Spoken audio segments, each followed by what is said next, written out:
Mr. President, I ask unanimous consent the following senators be permitted to speak prior to the scheduled votes.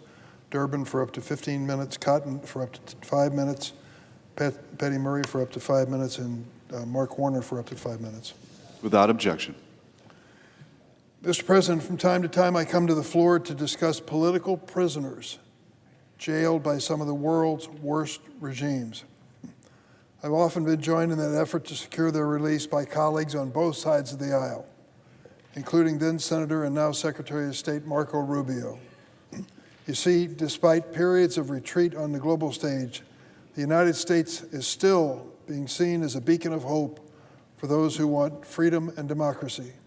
And this American voice has always enjoyed broad bipartisan support. President Reagan certainly understood this when he famously told the Soviets, "Tear down this wall," at the Brandenburg Gate.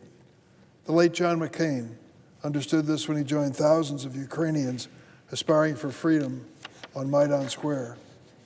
President Trump's special envoy, Keith Kellogg, understood this when he recently secured the release of several Belarusian political prisoners.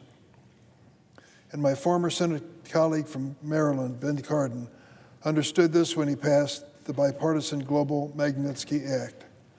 Many times those released from gulags overseas as a result of pressure from this chamber have even visited me here in Washington, and they note how important it is to be remembered despite their isolation. So today, I want to mention just a few cases that deserve the attention of this Senate. Let me start with the United Arab Emirates. If you follow soccer or football, depending on your choice of the name of the sport, you'll see Emirates across the uniforms of some of the most famous Premier League teams. When you think of the Emirates, you think of those teams and you wonder about the airline, but you may not think twice about human rights. United Arab Emirates, were one of that nation's top human rights defenders, Ahmed Mansour, has been imprisoned for 8 years. Mansour is considered one of the last major human rights voices in the Emirates, one tragically being held at times in solitary confinement, separated from his family. He was arrested under the guise that his social media posts advocating for human rights threatened social harmony. Despite dismal conditions of his incarceration, he remained steadfast in his commitment to human rights, even conducting multiple hunger strikes in protest of his jail conditions, the same conditions he spoke out against before his detention. Recently, his outrageous 15-year sentence was upheld on appeal. We have strong ties and a shared interest with the UAE, but its continued involvement in the horrific Sudanese civil war and incarceration of Mr. Mansour complicate that relationship. I appeal to the UAE President Mohammed bin Zayed Al Nahyan to show compassion and allow Mr. Mansour's release on humanitarian grounds. And to those at the United Arab Emirates Embassy here in Washington, if you are listening to my voice, understand this. We're expecting a positive response from Mr. Mansour, and we're expecting it soon. If you ignore this entreaty, believe me, many of us will remember. Next on the list is Azerbaijan. In 2023, anti-corruption researcher and advocate Dr. Gubad Ibadoglu and his wife were forcibly dragged from their vehicle and severely beaten. He was taken to a prison well known for its torture, where he was denied medication and legal representation. What crime did he commit? Investigating and writing on the rampant corruption stemming from Azerbaijan's oil and gas industry. While he was eventually placed under house arrest in April 2024, he has still been denied a trial, legal representation, access to adequate medical care, and his family continues to suffer harassment.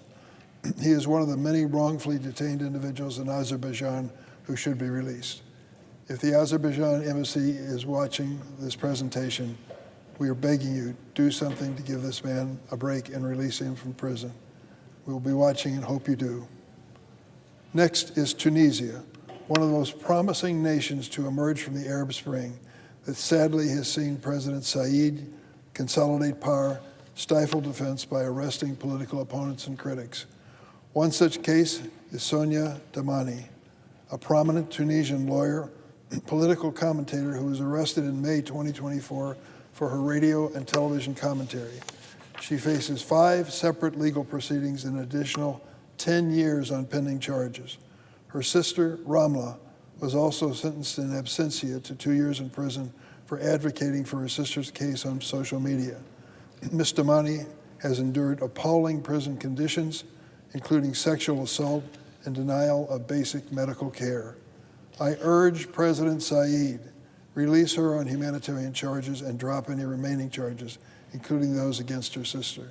If you're watching this presentation from the Embassy of Tunisia, believe me, we are begging you to act on this quickly, quickly. Show that you heard this.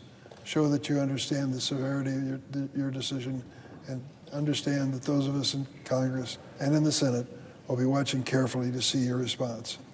Lastly, 2 cases in Guatemala. Cases new President Arevalo inherited and has bravely tried to solve. The troubling jailing of journalist Jose Ruben Zamora and legal harassment of anti-corruption prosecutor Virginia La Parra.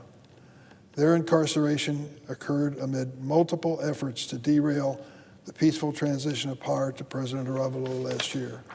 Both were eventually released from prison to house arrest, but Mr. Zamora has now been sent back to prison, and Mrs. La Parra continues to face baseless legal harassment from holdovers from the previous regime. Both deserve full release and dropping of remaining charges. If the Embassy of Guatemala is following my statement, please respond, and quickly, to give these 2 people relief. We'll be watching carefully and hope that you do. Mr. President, what we do here matters around the world, for the large and small battles occurring for freedom and democracy. My friend and jailed Russian dissident, Vladimir Kara-Murza, wrote the following from his Russian gulag a few years ago, and I quote him: "The prisoner's worst nightmare is the thought of being forgotten. I always knew how true those words were," and Kara-Murza wrote, "and how important were international campaigns of solidarity with prisoners of conscience. I now feel it with my own skin. So let me remind Ahmad, Gubad, Sonia, Jose Ruben, and Virginia, you are not forgotten." Today, as I deliver these remarks, members of the families of some of these people are in the gallery. Don't give up hope. I will continue to be that voice to remind the world of the incarceration and treatment of those that you love. We need to be a beacon of hope in the United States.